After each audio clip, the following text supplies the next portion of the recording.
Oi, gente, eu sou Juliane do Nascimento e o título do meu trabalho é Paleoceanografia da margem oeste do Atlântico Sul tropical desde o último período glacial, com base em assembleias de foraminíferos planctônicos.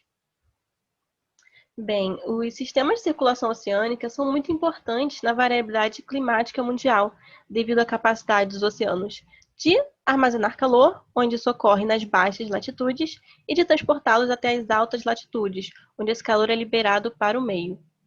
E no Atlântico é observado um sistema de circulação muito importante, que é a Célula de Revolvimento Meridional do Atlântico, conhecida como AMOC, que ela tem um papel fundamental no transporte de calor do hemisfério sul para o hemisfério norte.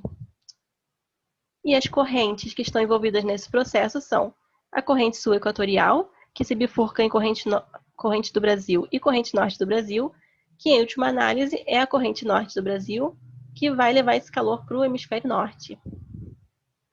E ao longo do período quaternário, os últimos 2,6 milhões de anos, houveram variações na temperatura superficial do mar devido aos ciclos glaciais e interglaciais. E tudo isso influenciou a comunidade biológica dos oceanos, onde a gente pode citar os foraminíferos planctônicos, em que eles são excelentes bioindicadores paleoceanográficos devido à sua alta preservação de carapaças e por serem muito sensíveis a variações de temperatura e produtividade.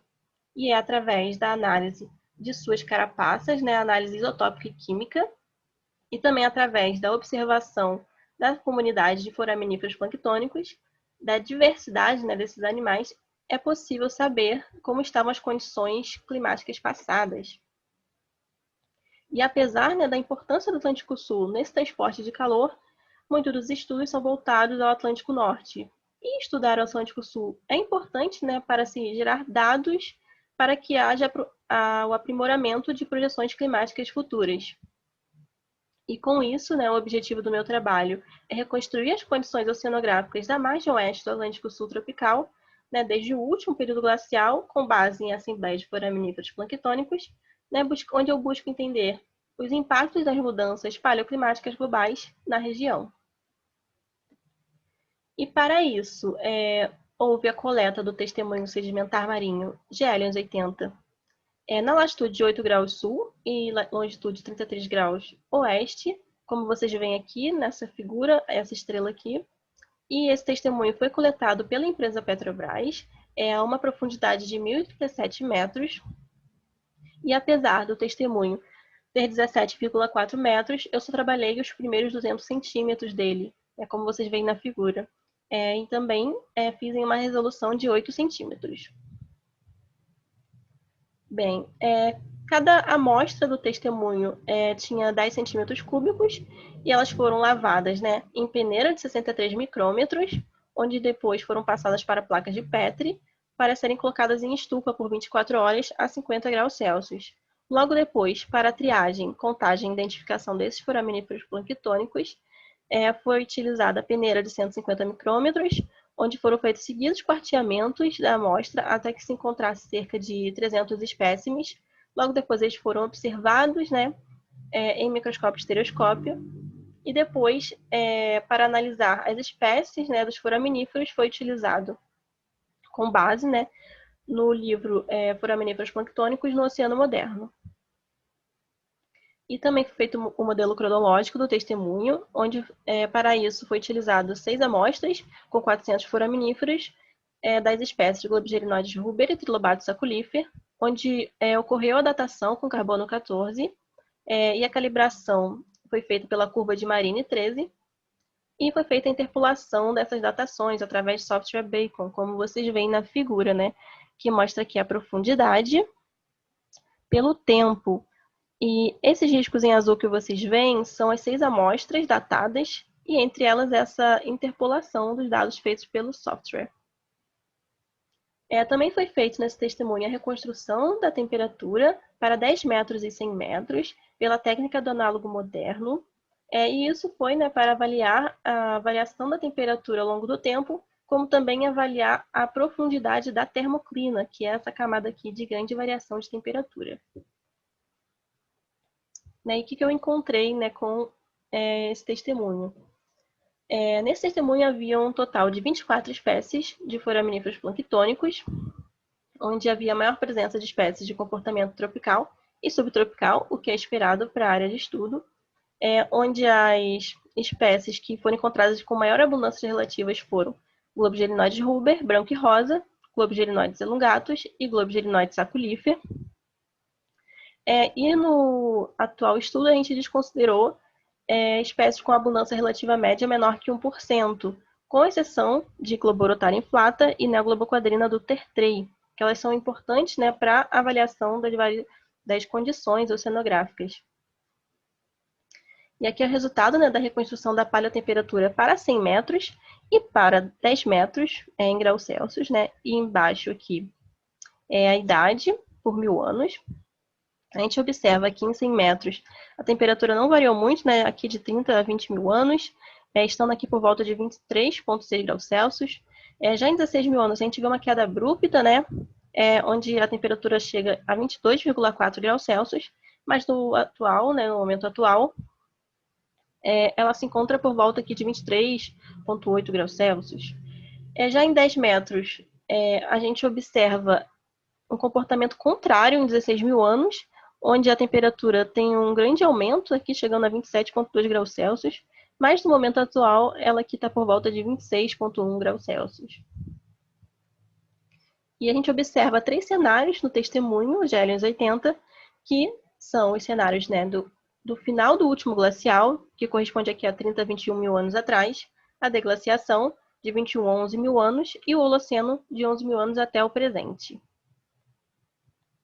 Bem, em relação ao último glacial, a gente percebe que as espécies elas estavam indicando que as águas estavam mais frias, mais produtivas e com baixa salinidade. E a gente pode observar aqui no gráfico, né, onde mostra as abundâncias relativas, né, sobre o tempo, a gente observa que, em relação às espécies de águas frias, há uma alta, né, de N do tertrei, G inflata de aglutinata e também de G truncatulinoides. Já as espécies de águas quentes, em relação a elas, eu gostaria de destacar G. ruber branco, que ela teve uma alta nesse período. E isso pode ser indicativo, né, que ela é uma espécie muito bem sucedida nessas regiões tropicais e subtropicais. Já em relação à deglaciação, as espécies estavam mostrando que as águas estavam mais quentes e salinas, onde a gente vê a diminuição de espécies de águas frias, como é o caso aqui de G. aglutinata em vermelho, né, e G. truncatulinoides. Já em relação às espécies de águas quentes, a gente vê uma alta, né, como G. ruber rosa e G. sifonífera, mas uma coisa interessante, né, é que a espécie G. ruber branco, ela está aqui com uma baixa concentração. Isso pode ser indicativo que ela é uma espécie muito sensível à alta de temperatura da superfície que teve nesse período. Já em relação ao Holoceno, as espécies, de modo geral, estavam indicando condições globais mais quentes, onde a gente vê o desaparecimento de 3 espécies de águas frias, como é o caso de N. do tertrei, G. inflata e G. truncatulinoides. Enquanto que, em relação às espécies de águas quentes, a gente vê aqui uma alta de G. ruber rosa e branco, uma alta de G. sifonífera, e uma observação muito importante é que uma espécie não vista antes, em momento, né, nenhum antes do testemunho, ela foi observada aqui no Holoceno, que foi no caso da espécie Globorotalia menardi, em que ela é indicativo de períodos interglaciais, mostrando que realmente as condições estavam mais quentes. Já em relação à flutuação da temperatura, a gente observa que em 10 metros há um aquecimento considerável, e isso coincide com o evento climático abrupto, conhecido como Heinz 1 ou H1, que ocorreu aqui entre 17 e 15 mil anos atrás. E nesse evento houve uma breve, mas intensa descarga de icebergs aqui no Atlântico Norte, onde houve uma injeção muito grande de água doce na região, o que fez com que diminuísse a salinidade, e com isso a formação de água profunda foi muito reduzida, né? Ou seja, a circulação termolina foi muito reduzida, porque essas águas não estavam densas o suficiente para afundarem. E isso fez com que se reduzisse também a AMOC, né, esse transporte de águas quentes para o Atlântico Norte, o que é observado no trabalho de McManus, como a gente vê aqui, em cinza, onde ele vê que a AMOC estava com baixa intensidade devido à maior razão de protactinitório. Além disso, a gente vê que no estudo de Chacon et al., ele observa que a diferença do Atlântico Norte e Atlântico Sul estavam negativas, indicando que o Atlântico Norte estava mais frio e o Atlântico Sul estava mais quente. E a gente vê que houve mudança na fauna, né, como é o caso aqui de gerruber branco e rosa, em que a gente vê que a espécie de gerruber rosa foi favorecida por essas águas mais quentes, enquanto o gerruber branco não foi. E também o trabalho de Well-Deb de 2006, em vermelho, a gente vê que ele tem um comportamento de aumento de temperatura também nesse período. E a região de estudo dele foi bem próxima ao meu, o que corrobora esse aumento de temperatura.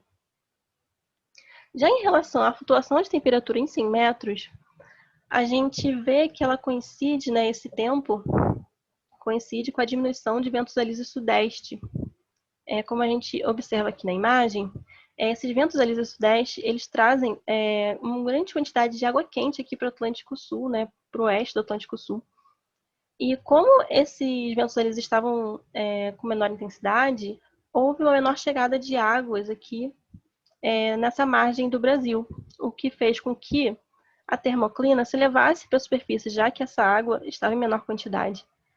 E isso fez com que a gente pudesse ver as observações seguintes, né? Por isso que a gente viu que a temperatura no presente testemunho, aqui em vermelho, diminuiu nesse período. Assim como foi visto também no trabalho de Portilho Ramos, em que ele observou também uma área próxima ao testemunho atual. E esses ventos alísios enfraquecidos foi corroborado, né, no estudo de Little et al. De 97, onde eles percebem que uma espécie de foraminífero planctônico, né, Neogloboquadrina pachyderma, que estava em alta, ela diminui abruptamente aqui durante esse momento, né, dos ventos alísios sudeste com menor intensidade. Isso ocorreu porque, com a diminuição desses ventos alísios, houve o enfraquecimento da ressurgência de Benguela, e essa espécie foi desfavorecida. Além disso, também no trabalho de Portilho Ramos, eles observam que a espécie no NT3 aumentou em relação à de aglutinata, o que a gente também observa no meu presente testemunho. E com isso, né, a gente pode concluir que foi evidenciado variações climáticas, né, nessa margem oeste do Atlântico tropical, durante essa transição, né, do glacial para o interglacial e também durante eventos climáticos abruptos. E a gente vê que tudo isso influencia, sim, né, a assembleia de foraminíferos que responde a essas variações de temperatura, em superfície e também subsuperfície durante o evento H1. Aqui tem algumas referências bibliográficas que eu utilizei no presente estudo, né, no presente slide. Eu queria muito agradecer o apoio financeiro, né, da CAPES, em que eu fiz, né, a iniciação científica na UF, na Universidade Federal Fluminense. E eu gostaria muitíssimo de agradecer, né, a meus orientadores, né, Ana Luísa Espadana Albuquerque e Igor Venâncio, né, do Laboratório de Oceanografia e Paleoceanografia, né, da UF. Agradecer a Petrobras pela coleta do testemunho. E, por fim, eu gostaria de agradecer, né, a 13ª Semana de Biologia da UNEMAT por essa oportunidade. Bem, aqui, gente, tem meu contato para quem precisar. E é isso, gente. Muito obrigada.